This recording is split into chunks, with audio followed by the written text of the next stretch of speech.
किल्ल्याच्या पहिल्या पायरीचं नियोजन केल्याची सुरुवात होते. काय संकल्प असणार आहे विधानसभा निवडणूक तोंडावरती आहे?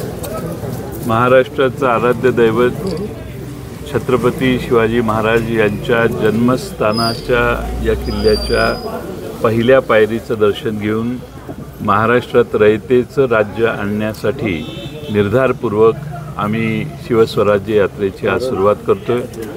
महाराष्ट्रात महाराष्ट्रातल्या सरकारने प्रचंड गोंधळ आणि प्रचंड भ्रष्टाचार महाराष्ट्रात जो माजवलेला आहे त्याचं खरं बेगडू स्वरूप महाराष्ट्राच्या समोर मांडण्यासाठी आणि रयतेचं राज्य ज्या आदर्शपणाने चालवायचं आहे स्वप्न महाराष्ट्रासमोर योग्य पद्धतीनं मांडण्याचं काम ही शिवस्वराज्य यात्रा महाराष्ट्रभर करेल. महाराष्ट्राचं जागरण करेल. महाराष्ट्र संपूर्ण महाविकास आघाडीच्या मागं आहे. राष्ट्रवादी काँग्रेस, शरदचंद्र पवार पक्ष आणि पवार साहेबांच्या मागं आहे आणि यामुळं महाराष्ट्रात डॉक्टर अमोल कोल्हे आणि महाराष्ट्रातले सर्व नेते हे महाराष्ट्रभर भ्रमण करून महाराष्ट्रातल्या सर्व मतदारसंघात जाणार आहेत. लोकसभेच्या निकालाचा परिणाम विधानसभेच्या निवडणुकीवरती होईल असं तुम्हाला वाटतं का? कारण यात्रेच्या माध्यमातून तुम्ही लोकांपर्यंत जाणार आहात. 2019ला सुद्धा राष्ट्रवादी काँग्रेसनं अशाच पद्धतीची एक यात्रा काढलेली होती. त्याचा परिणाम विधानसभेवरती पाहायला मिळाला. काय नक्की संकल्प असणार आहे की जेणेकरून विधानसभा महाविकास आघाडीच्या हातामध्ये राज्य हातामध्ये? महाराष्ट्रातल्या जनतेने लोकसभेला कौल दिलेला आहे की हे महाराष्ट्रातलं आणि दिल्लीतलं सरकार आम्हाला नको आहे.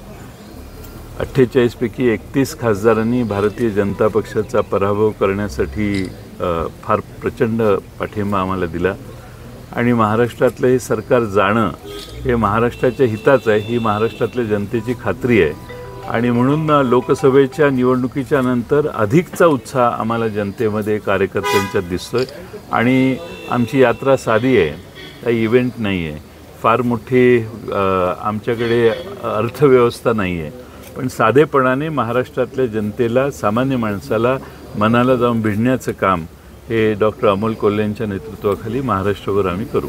दुसरीकडं तुमचे आधीचे सहकारी मात्र आता 2 वेगवेगळे पक्ष झालेले पाहायला मिळतात. त्यांची सुद्धा जनसन्मान यात्रा पाहायला मिळते. बस आहे, बसला सुद्धा गुलाबी कलर पाहायला मिळतोय, सगळीकडे गुलाबी रंग केलेला आहे. त्याचा काही परिणाम पाहायला मिळेल का?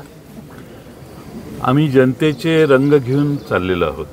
जनतेच्या मनातला जनतेच्या विश्वासाचा जो रंग आहे त्याच्यात वैविध्य आहे, त्याच्यात मोनोटोनसपणा नाही आहे आणि जनतेची दुःख, जनतेचा आनंद, जनतेत समरूप होणारी आमची यात्रा आहे. त्यामुळे त्याला जनतेपासून वेगळं करण्याची, विशिष्ट रंग देण्याची आम्हाला आवश्यकता भासत नाही.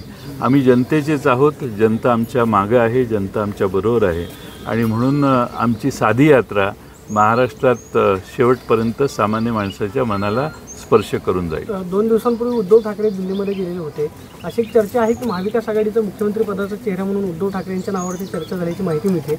महाविकास आघाडीमधलं मुख्यमंत्री पदाचं सूत्र काय असेल, त्याचबरोबर जागा वाटपाचं सूत्र काय असेल, काय प्राथमिक चर्चा झाली आहे? उद्धव ठाकरे हे आमच्या महाविकास आघाडीच्या पहिल्या मंत्रिमंडळाचे मुख्यमंत्री होते, आमचे ते नेतेच होते, त्याबद्दल काहीच वाद नाही आणि त्यामुळे त्यांनी दिल्लीत जाणं, वेगळ्या पक्षांना भेटणं हे महाविकास आघाडीच्या दृष्टीने हितकारक आहे, आवश्यक होतं.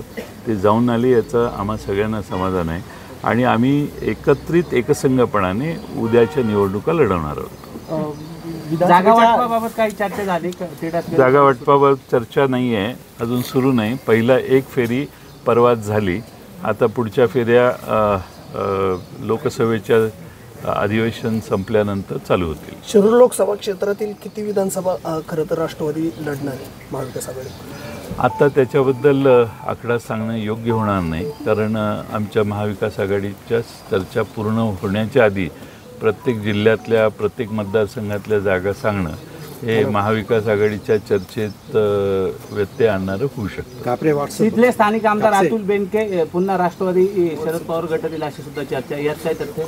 असं मी ऐकलेलं आहे. म्हणजे येणार आहेत? मला भेटलेलं नाहीत, त्यामुळे माझा काही संपर्क नाही. जर येणार असतील तर पक्षात घेतल्या जाणार का पुन्हा? अशा जर तरच्या प्रश्नाला छत्रपतींच्या किल्ल्याच्या या पहिल्या पायरीवर उभं राहून उत्तर देणं हे मला योग्य वाटत. गेल्या वेळेला पवार साहेबांचं त्यांनी स्वागत केलं होतं, ते म्हणजे मी आमदार असल्यामुळे केलं. तुमचं स्वागत केलं त्यांनी? फोन वगैरे अजून तरी नाही. तुम्ही तुमच्या डोळ्या देखत जे काय होईल ते आहे. आमचा हे आहे. मी काय कोणाला खाजगीत भेटत नाही आहे या दौऱ्यात, त्यामुळं अजून तरी नाही आहे. आणि मला वाटतं की आम्ही राष्ट्रवादी काँग्रेस पक्ष, शरदचंद्र पवार पक्षाच्या कार्यकर्त्यांचा हा मेळावा बोलवलेला आहे. आमचे मित्रपक्षही काही प्रमाणात त्यात सहभागी झाले तर त्यांचं स्वागत आहे.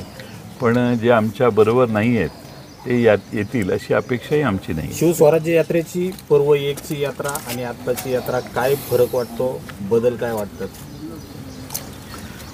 शिवस्वराज्य यात्रेची दुसरं पर्व जे आहे त्याच्यामध्ये महाराष्ट्रातल्या जनतेचा पाठिंबा लोकसभेत जो व्यक्त झाला आहे त्याचा आत्मविश्वास आहे.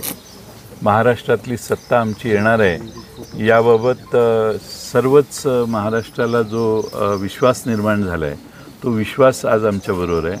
आणि महाराष्ट्रात ज्या सत्तेच्या बळावर ज्या चुकीची वागणूक आणि चुकीचे कारभार महाराष्ट्रात जो चालू आहे त्याला बाजूला काढून रयतेचं राज्य आणावं हा जनतेचा आशीर्वादही आमच्याबरोबर आहे. हे महत्त्वाचे फरक आहेत. शिवस्वराज्य यात्रेत गवगवीत यश मिळालं होतं मागच्या काळात आणि आता पुन्हा एक काढतायत. मात्र मागचे काही नेते तुमच्या सोबत नाहीत, आता पुन्हा एकदा निघतायत. काही खंत वाटते का त्यात? मला एक खंत आहे, अमोल मिटकरी हे आमच्याबरोबर असायचे, ते आज नाही आहे, त्याची मला खंत आहे. पण ठीक आहे, आता शेवटी ज्याचा त्यांनी मार्ग अनुसरलेला आहे.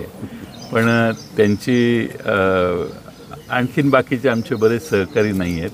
खंत जरी वाटली तरी कर्तव्याला कधी चुकायचं नसतं. ते कर्तव्य करून महाराष्ट्र पुन्हा महाराष्ट्र देशातलं एक अग्रेसर राज्य होईल, 1 नंबरचं राज्य होईल.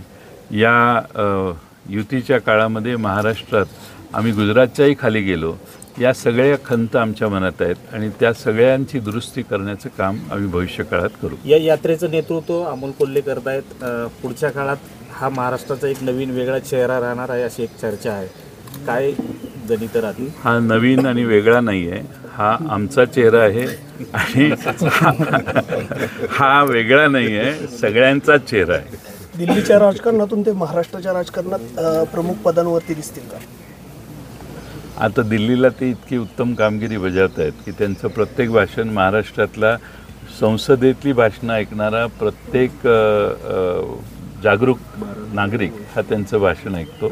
आणि त्यामुळं राजकारणात कधी काही होऊ शकतं. त्या प्रवासात राजकारणाला काही प्रवासाला काही फ्रेमवर्क नसते. देवेंद्र फडणवीस बोलताना एका सभेमध्ये असं म्हणाले की उत्साही कार्यकर्त्यांनी नाराज होऊ नका, 2 महिने द्या, 2 महिन्यामध्ये तुम्हाला सत्ता आणून देतो. आता ते सत्तेमध्ये आहेत, उपमुख्यमंत्री पदावरती आहेत. सत्ता असूनही सत्ता नसल्यासारखे त्यांना वाटते असं तुम्हाला वाटतं? असाच त्याचा अर्थ आहे की सत्ता आणून देतो. देवेंद्र फडणवीस सत्ता महाराष्ट्रात भारतीय जनता पक्षाला आणून देतो. हा जो आणून देण्याचा दर्प आहे तो दर्पच महाराष्ट्र दूर करेल असं मला वाटतं.